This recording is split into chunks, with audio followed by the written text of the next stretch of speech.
আসসালামু আলাইকুম। প্রিয় দর্শক, আমরা আজকে খুব গুরুত্বপূর্ণ একটি বিষয় নিয়ে আলোচনা করব। তারেক রহমান যে কারণেই হোক একটা ষড়যন্ত্রের ভয়ে খুব ভীত ছিলেন। তিনি মনে করতেন যে ডক্টর ইউনূসের আমলে তার কিছু উপদেষ্টা, বিশেষ করে আদিলুর রহমান এবং এই খলিলুর রহমান সহ আরো কিছু মানুষজন, বিশেষ করে পিনাকি ভট্টাচার্য সহ অনেকেই একটা বিপ্লবী সরকার গঠন করে নির্বাচনের পথ বন্ধ করে দিবে।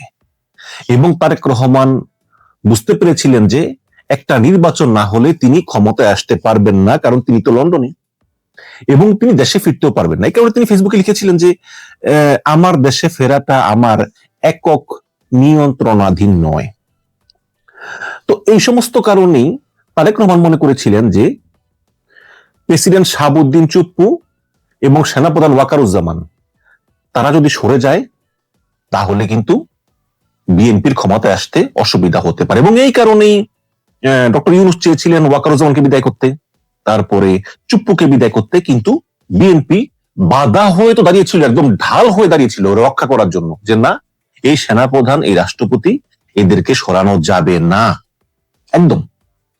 তো বিএনপি মনে করেছে যে এরা না থাকলে আমরা আসতে পারবো না। এমনকি তারেক রহমান বিভিন্ন জায়গায় বলেছে কথোপকথনে যে সংবিধানটাকে রক্ষা করা দরকার, তাহলেই আমরা ক্ষমতায় আসতে পারবো।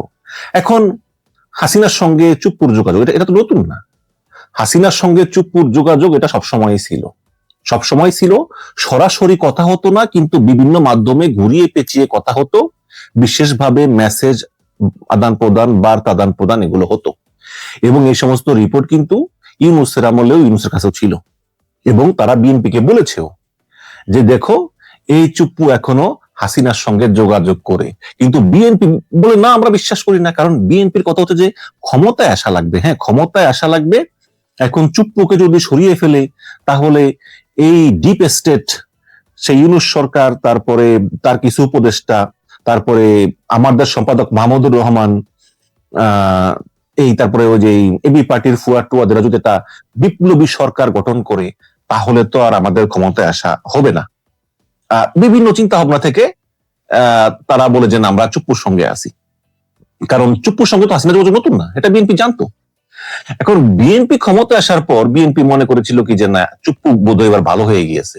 কিন্তু ভাই, কুকুরের ল্যাজ সোজা তো হয় না। উনি বিএনপি ক্ষমতা আসার পরে শাহাবুদ্দিন চুপ্পুর অবস্থা এমন যে উনি সম্রাট বাবর এই মাত্র ভারতবর্ষ জয় করে আইছেন।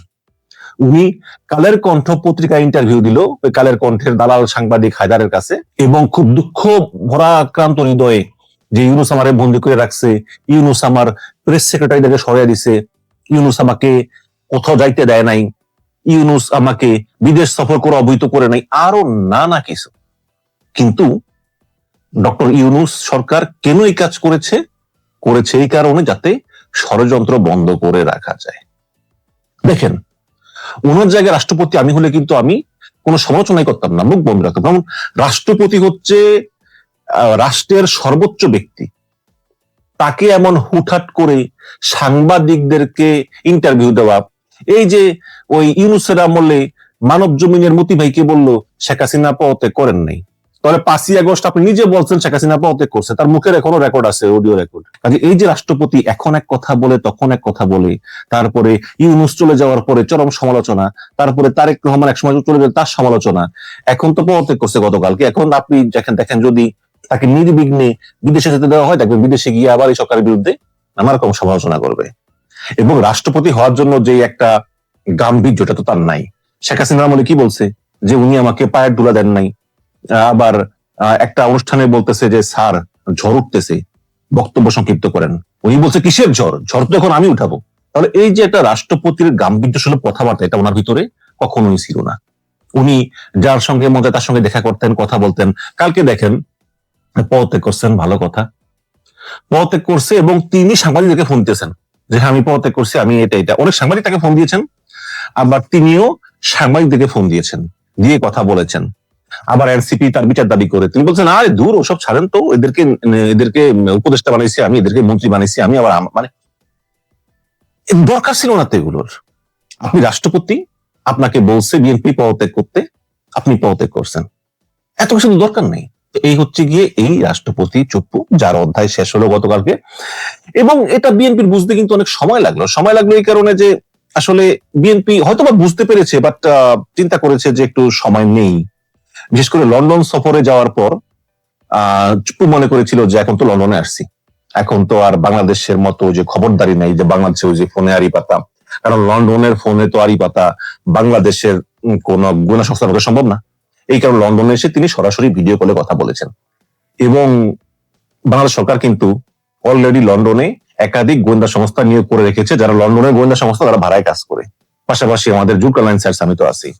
তো এই সমস্ত করে নিশ্চিত হয়েছে যে আসলে উনি শেখ হাসিনার সঙ্গে কথা বলেছেন।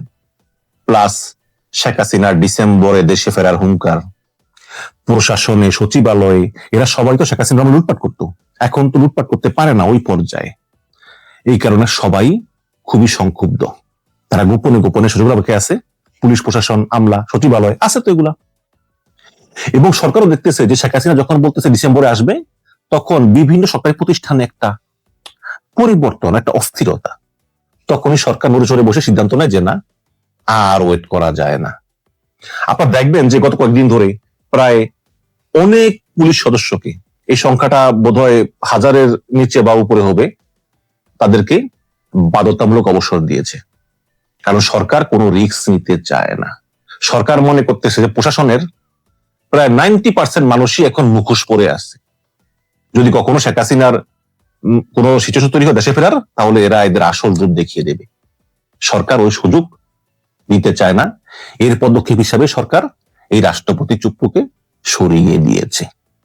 এখন বলতে পারেন যে টেলিফোন আলাপ তো হতেই পারে শেখ হাসিনার সঙ্গে, আগেও হয়েছে, এখনো হয়। এটা কি একমাত্র কারণ? এটা একমাত্র কারণ না। সরকার এই চুপ্পুর টেলিফোন আলাপ, তারপরে শেখ হাসিনার দেশে ফেরার ঘোষণা এবং বিভিন্ন সরকারি প্রতিষ্ঠানের গোপন নড়াচড়া, পুলিশের ভিতর ষড়যন্ত্র, এই সব মিলে একটা যোগসূত্র খুঁজে পেয়ে সরকার মনে করতেছে যে আমাদের পক্ষে আর কোনো ঝুঁকি নেওয়া উচিত হবে না। এই কারণেই রাষ্ট্রপতি চুপ্পুকে সরিয়ে দিয়েছে। এখন রাষ্ট্রপতি চুপ্পু অবশ্যই অনেক অপরাধ করেছেন তিনি, বিশেষ করে মানি লন্ডারিং এর যে মামলা, তারপরে তিনি জজ ছিলেন, দুদকে ছিলেন, ইসলামী ব্যাংকের জেএলসি গ্রুপ, সম্ভবত জেএলসি গ্রুপের পক্ষ থেকে ইসলামী ব্যাংকের পরিচালক হয়েছিলেন। জেএলসি গ্রুপটার নাম সর্বস্ব কোম্পানি, এসালম এটাকে ওই যে মানে এইটা ইউজ করে ইসলামী ব্যাংকের শেয়ার কিনেছে। সেখানে পরিচালনা বোর্ডে বসছিলেন চুপ্পু। চুপ্পুকে জিজ্ঞেস করা হচ্ছিল আপনি পরিচালক কোন কোম্পানির পক্ষ থেকে, তিনি জানেন না। তিনি বললেন আমি জানি না, অথচ কাগজপত্রে লেখা আছে এই জেএলসি কোম্পানির পক্ষ থেকে, বাট তিনি জানেন না। এই সমস্ত আর কি। এই ইসলামী ব্যাংকের পরিচালক থাকা অবস্থায় তিনি রাষ্ট্রপতি হন। এসালমের সুপারিশে শেখ হাসিনা তাকে রাষ্ট্রপতি বানান। অত্যন্ত অযোগ্য একজন ব্যক্তি, তিনি চলে গিয়েছেন।